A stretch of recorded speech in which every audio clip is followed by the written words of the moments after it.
مصر کے جنگل میں ایک شہزادہ چند بکریاں چراتا اور ان سے حاصل ہونے والے دودھ اور جنگل کے پھلوں پہ گزارا کرتا۔ وہ تھا شہزادہ، مگر نہ تو اس میں شاہ والا غرور تھا اور نہ ہی وہ جاوجلال۔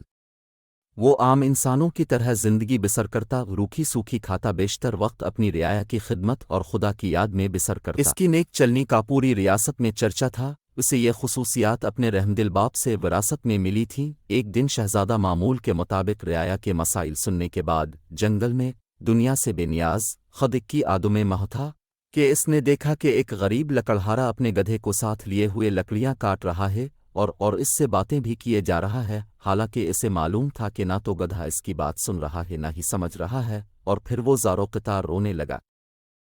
شہزادہ یہ دیکھ کر بہت حیران ہوا کہ لکڑہارا روزانہ لکڑیاں کاٹتا، گدھے سے چند باتیں کرتا اور پھر پھوٹ پھوٹ کے رونے لگتا۔ چند روز یہی معاملہ رہا، جب رحمدل شہزادے سے اس کا رونا دیکھا نہ گیا اور وہ یہ گتھی سلجھانے میں ناکام رہا تو بلاخر درخت کی اوٹ سے باہر آ گیا اور لکڑہار سے پوچھا، اے لکڑہارے، تیرے اس طرح بلک بلک کر رونے کی وجہ کیا ہے؟ غریب بوڑھا ہمدرد انسان سامنے پا کر اور شدت سے رونے لگا اور سسکیوں کے ساتھ اپنی بدبختی کی کہانی سنانے لگا۔ جسے خدا نے بے تحاشا دولت سے نوازا تھا، ہر طرح کا عیش اسے میسر تھا، مگر اس دولت کا غرور اس کے تن بدن پر اس قدر حاوی ہو چکا تھا کہ اسے اپنی دولت کے سوا کچھ دکھائی نہ دیتا تھا۔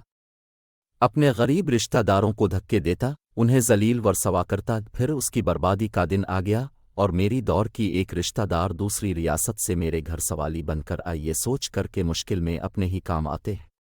وہ بہت غریب تھی، اس کی بیٹی کی شادی قریب تھی مگر کوئی انتظام نہ ہو پایا تھا، اسے کچھ رقم کی ضرورت تھی۔ وہ اللہ کی نیک بندی تھی، بیشتر وقت عبادت میں گزارتی تھی، مگر میرا بیٹا دولت کے نشے میں اندھا ہو چکا تھا، اس عورت کو دھکے مار کر گھر سے نکال دیا۔